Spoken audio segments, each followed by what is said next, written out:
episode kali ini, kita akan membahas sebuah alur cerita dari film detektif di The Forever Making Series pada tahun 2018. Film ini menceritakan tentang detektif Lee yang diberikan senjata perang hebat oleh sang kaisar untuk mengontrol kerajaan. Namun permaisuri tidak menyetujuinya. Karena itu permaisuri menyuruh beberapa pendekar untuk mengambil kembali senjata tersebut dari tangan detektif Lee. Film ini pun diawali dengan penyerahan pedang naga oleh sang kaisar kepada detektif Lee di depan ribuan prajurit kerajaan. Setelah penyerahan pedang naga tersebut, terlihat permaisuri dan sang kaisar sedang berdebat karena permaisuri tidak setuju akan pemberian pedang kepada Lee. Permaisuri takut jika berkhianat, namun sang kaisar membela karena Lee telah bertaruh nyawa untuk menyelamatkannya. Dalam kerajaan ini, sang kaisar dan permaisuri memiliki kebijakan yang sama, yaitu untuk memerintah kerajaan.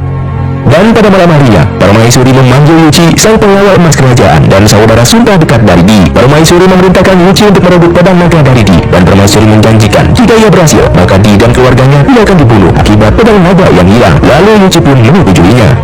Selain Yuchi, ternyata terdapat 5 orang lain yang disuruh untuk mengambil pedang naga tersebut. Yang pertama adalah Wan Tian yang dapat memanggil angin dan hujan. Lalu ada pedang spektral dari klan Wan Dao, hantu malam dari klan Jasao, Smoke Fulan dari klan Qinxi, dan Watermoon dari klan Tuyin. Mereka semua akan menjalankan tugas sesuai perintah dari permaisuri.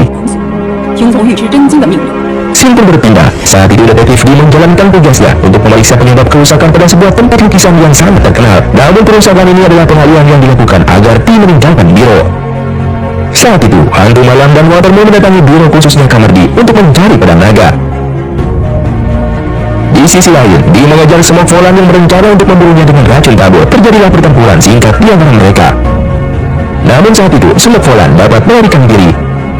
Kemudian hantu malam dan Watermoon berhasil menemukan pedang naga. Namun saat diambil, ternyata pedang naga itu adalah jebakan yang dibuat oleh Di. Mengetahui itu adalah jebakan, hantu malam dan Watermoon pun langsung pergi meninggalkan kamar Di.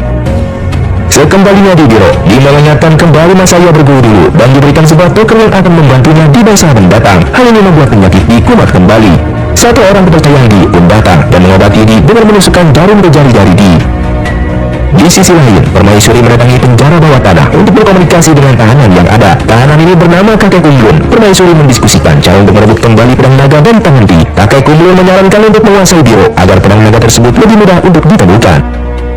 Dan pembicaraan itu pun didengar oleh Yuchi. Ia menguping dari luar penjara.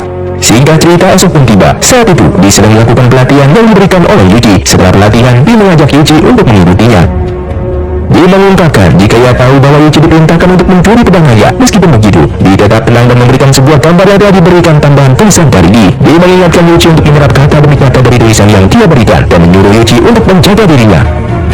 Saat itu Di menyampaikan kepada Sato jika mereka sedang dimata-matai oleh pencuri yang kemarin berencana untuk mencuri pedang naga, dan hal itu merupakan serangan terbuka. Saat itu Watermoon yang sedang memata-matai Sato menemukan desain misterius yang pernah ia temui sebelumnya. Sato yang sedang menonton pertunjukan itu terkena ilusi, namun cepat diselamatkan oleh Di yang menyamar menjadi rakyat biasa dan memaksa Sato untuk pergi menggunakan kuda. Di sisi lain, Watermoon yang kehilangan jejak Sato dikejar oleh beberapa orang yang merupakan pengikut dari desain misterius. Desain misterius itu merupakan suatu suku yang memiliki kemampuan untuk melakukan ilusi. Di tempat lain, saat itu permaisuri sampai di biro dan mencari Di untuk bertanya mengenai pedang yang telah melukai orang istana. Apakah pedang naga ini asli atau palsu? Tujuannya adalah agar Di mengeluarkan pedang naga yang asli. Karena Di tidak ada di tempat, permaisuri menganggap Di lalai dalam menjalankan tugasnya, dan biro harus memiliki pemimpin. Untuk itu permaisuri menyampaikan pada semua anggota biro jika mulai hari ini permaisurilah yang akan memimpin biro. Hal ini dilakukan permaisuri sesuai dengan petunjuk dari Kakek Kumlun. Setelah itu, permaisuri memeriksa keadaan biro dan mendatangi setiap unit yang ada di biro. Saat itu, Sato pergi untuk menemui Di dengan trik ke kamar mandi dan berpura-pura mandi untuk menghilangkan kecurigaan dari Watermoon yang memata-matainya.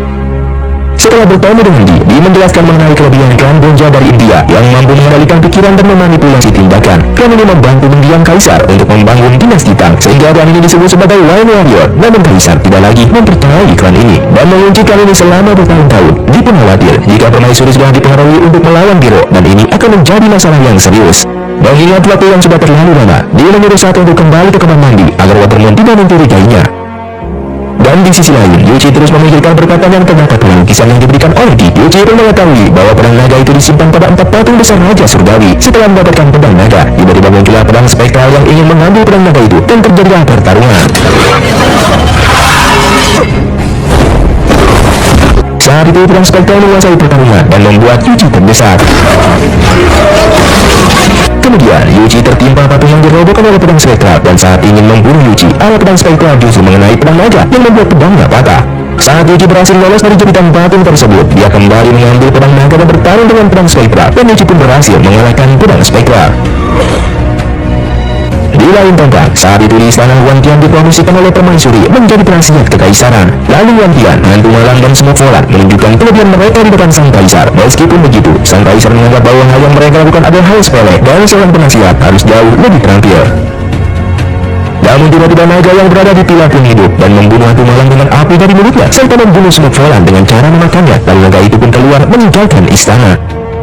Lalu Wantian tiba-tiba hilang dari istana. Hal ini membuat Yuji mengejar dan mencari Wantian. Tapi saat berada di luar istana, Yuji menemukan dirinya sendiri sedang bertarung dengan pengawal emas kerajaan. Saat itu dia memerintahkan Sato membawa token dan simbolkan kelebihan Boja, kemudian pergi ke kuil Sanjang untuk menemui Yuancho untuk meminta bantuannya. Saat itu dia membagi diri menjadi 3 tim untuk mengelabui para mata-mata. Dia melakukan penyamaran dan berada di tim 3 yang pergi ke istana untuk melakukan investigasi kericuhan yang terjadi di istana. Satu berada di tim 2 yang bertugas untuk pergi ke kuil Sanjang, sedangkan tim pertama bertugas untuk berpura-pura mencari Di agar para mata-mata pergi menjauhi Biro. Watermoon yang memata-matai tim pertama bertemu dengan 3 anggota Wine Warrior yang juga mematai tim pertama, dan terjadi pertempuran di antara mereka. Watermoon pun terdesak dan pertarungan ini tidak seimbang karena Watermoon harus menghadapi 3 orang sekaligus. Lalu Watermoon pun melarikan diri dari Wine Warrior dengan luka yang ada di tubuhnya. Watermoon pun terjatuh di sebuah kubangan air. Saat berlari ke kanan kuda, Watermoon bertemu dengan Sato. Di sini Sato menyelamatkan Watermoon dengan menyembunyikannya di tumpukan barang hingga mereka berhasil lolos dari kejaran Wine Warrior. Sato membawa Watermoon ke sebuah penginapan untuk mengobatinya. Meskipun awalnya Watermoon masih meragukan ketulusan Sato, namun pada akhirnya Watermoon pun luluh dan mau meminum obat yang dibuat oleh Sato. Disinilah terjadi dialog di antara mereka, dan ternyata mereka lahir di daerah yang sama, yaitu Tile. Hal ini membuat mereka semakin akrab satu sama lainnya. Setelah mengobati Watermoon, Sato pun pergi dan melanjutkan perjalanannya ke kuil Sanjang. Saat itu, Di bersama tim 3 telah sampai ke istana. Di sini dia menggunakan kemampuannya untuk membongkar rahasia ilusi naga yang hidup. Setelah membongkar rahasia naga yang hidup itu, dia mengambil Yuji yang ada di penjara. Setelah mendengar penjelasan Yuji mengenai peristiwa naga hidup itu, dia berprasangka jika bukan Wantian yang melakukan rekayasa itu, karena tidak mungkin Wantian membunuh 2 anak buahnya sendiri dan bersembunyi. Hal ini tentunya merugikan Wantian. Lalu dia melanjutkan investigasinya ke kereta milik sang kaisar. Di sini Di dan yang lainnya yang menemukan jasad dari Wantian. Jadi ilusi naga hidup itu bukan rekayasa yang dibuat oleh Wantian, melainkan oleh Wine Warrior. Untuk itu dia menyarankan mengevakuasi sang kaisar dan permaisuri dari istana. Saat itu, permaisuri pergi mendatangi kakek Kunlun. Namun ternyata selama ini kakek Kunlun sudah tidak ada di penjara itu karena meninggal 2 tahun yang lalu. Jadi kakek Kunlun yang ditemukan oleh sang permaisuri itu hanyalah ilusi yang dibuat oleh Wine Warrior untuk menghasut permaisuri. Sato yang sampai di kuil Sanjang pun bertemu dengan Yuancho dan memberikan token yang dititipkan oleh Di kepada Yuancho. Lalu Sato menemui Sanjang yang duduk di bawah pohon berakar. Telah memunculkan seekor kera putih raksasa yang menghampiri Sato.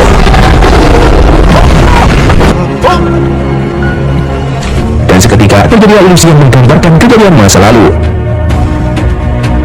Setelah ilusi itu pun berakhir, Sato sudah berada di depan kuil dan diberikan sebuah tas yang berisikan mantra untuk menangkal ilusi. Di sisi lain, Wine Warrior berencana untuk membunuh sang kaisar, dan ternyata selama ini hantu malam adalah bagian dari Wine Warrior, dan kematiannya adalah trik untuk mengecoh prajurit istana. Hantu malam yakin jika sang kaisar akan selalu ada di dekat Di, maka dari itu ia menyarankan untuk mencari apakah dia berada di Biro atau tidak. Biro saat itu Di baru selesai diobati oleh Sato dan berencana untuk mendatangi kuil Sanjang sendiri. Namun Sato menyarankan 1 orang yang dapat membantu mereka.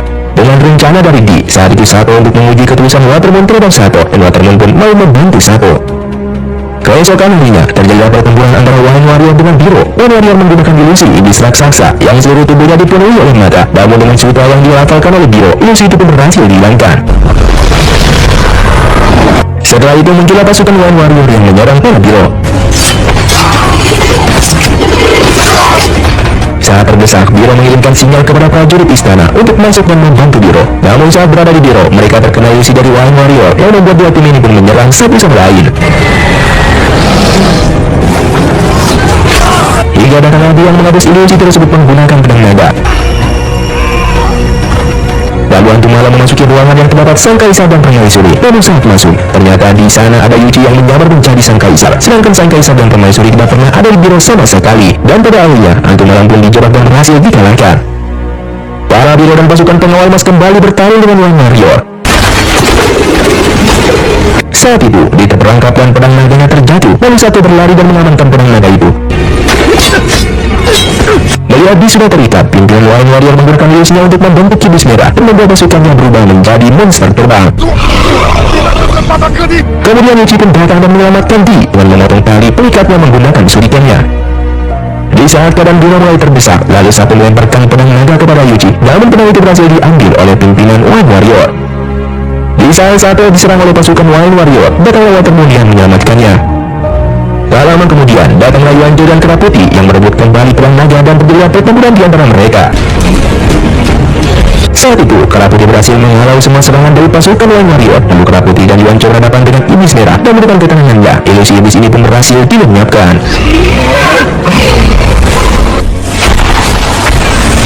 Pimpinan Wine Warrior yang kalah kemudian menggunakan kekuatan tongkat iblisnya untuk mengunci Yuanjo, namun senjatanya itu juga mengunci dirinya.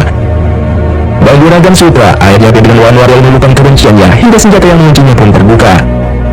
Dan Yuanjo yang terjebak dengan senjata itu, dia menggunakan pedang naga dan berhasil menghancurkan jeratan senjata tersebut. Pertarungan pun berakhir dan mengembalikan pedang naga kepada Di. Lalu sinyal pun dikirimkan untuk memberitahukan kepada sang kaisar yang berada di permukiman jika pertarungan di biru telah berakhir. Dan final ini pun ditutup dengan permaisuri yang bertobat dan menyembah Guanin. Namun di sini patung yang disembah menyerupai wujud dari permaisuri. Permaisuri menganggap bahwa dirinya adalah bodhisattva. 20 tahun kemudian dibangunlah patung Guanin yang sangat besar. Setahun kemudian, permaisuri menyatakan dirinya menjadi penguasa tunggal. Nama dinasti Tang pun diubah menjadi dinasti Chong. Selesai.